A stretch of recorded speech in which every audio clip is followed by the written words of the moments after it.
So right now you're renting a house. How long you been renting a house? 5 years? So what you're telling me is you guys don't have the money to buy a house, but you've been renting a house for 5 years. Okay.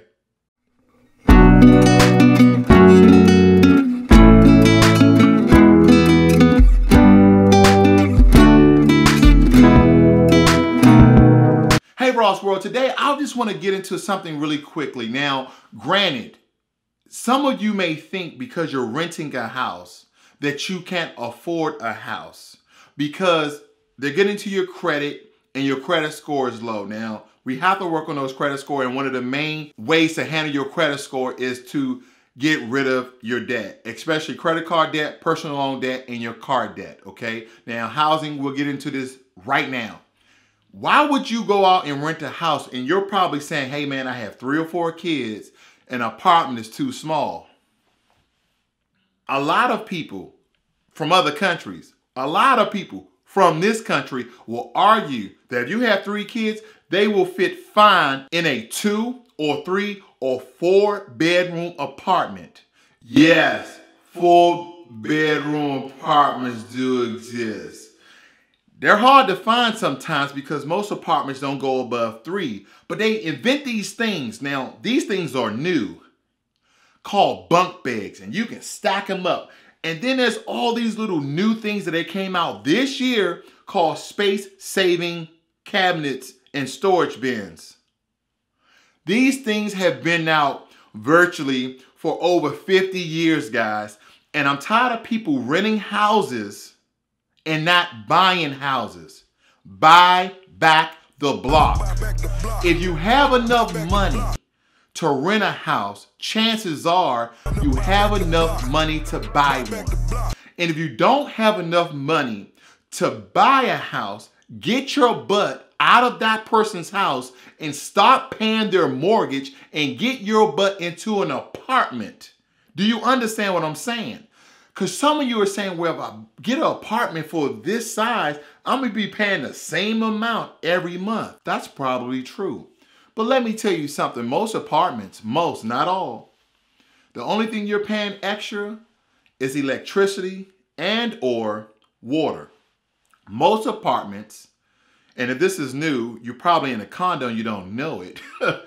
If you're paying HOA fees or condominium fees or apartment fees, which they usually don't ever have, if you're paying for trash, water, electricity, gas, sewage, all of those extra bills that come with a house or a condo, they usually don't have those fees in an apartment. So if you're thinking that it's cheaper to live in a house that you're renting, you're absolutely false, guys. I will assure you, I'm almost going to promise you 99% of the time, if you're renting a house that's $2,000 and you move inside of an apartment that's $2,000, your fees will almost be cut in half when it comes to utilities and everything else. Your electricity is not going to be the same amount that it was in a house. I don't know why. Because you know, a house has a bigger circumference, bigger square footage. All of those things cost more money. And here's the thing. Why you rent out somebody's house to help them pay off their house before you buy your own? Can you think about that? Why are you going to help somebody else's house? Now, granted, some of you are saying, hey, I got to rent this house. I came from this area. I've been moved by my job, or I'm in the military and they're moving me around and I have all this stuff. I can accept that these are rare cases for those particular people that need to rent. And they also have another home, okay? They've accumulated a lot of stuff. And this stuff they will use later on or sometime. They're just used to a house. But for a lot of us, we just want a house and we're willing to rent somebody else's house. Now, I've seen your garages, guys. I've seen your garages. You have everything in your garage. I'm gonna show you a picture of my garage. Now, this is my garage before I sold my house. Have you noticed that 2 cars can fit in here? And that's because, guys, because if it's in my garage, I don't need it. I don't need it Because a lot of you have all this stuff, all this junk in your garages that you can sell and get rid of. Okay? So I don't want to get off topic. This is what I want to get into.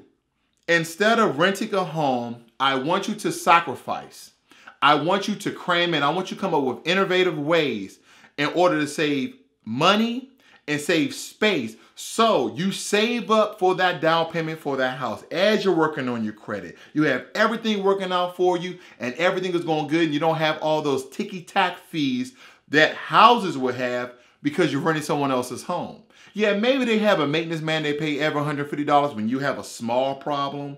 But other things like electricity, those utility bills, that's going to be a lot more in the house. You have to pay for those things. You have to cut the grass. And you may even have to get a lawnmower. All of these are part of the what? The lease when you sign this house. You must maintain the garden. You must cut the grass. You must do this.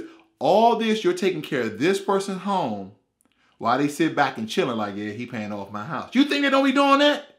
You think they don't be doing that? When I had my house, somebody was renting it out, guess what? I was sitting back like, they have no idea. Thank you.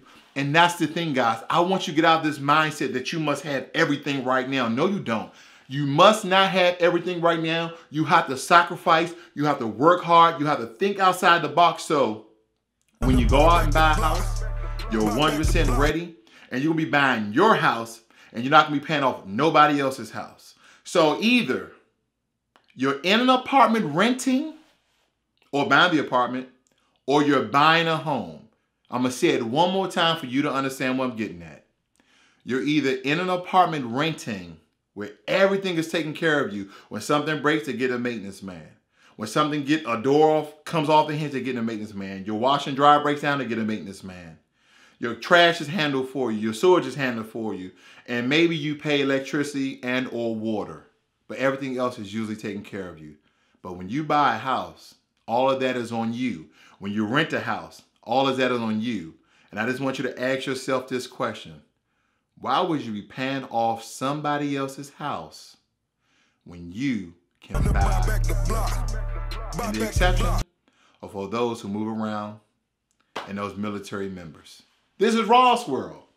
Think about buying a house instead of renting one. And if you have to rent an apartment and get some bunk beds.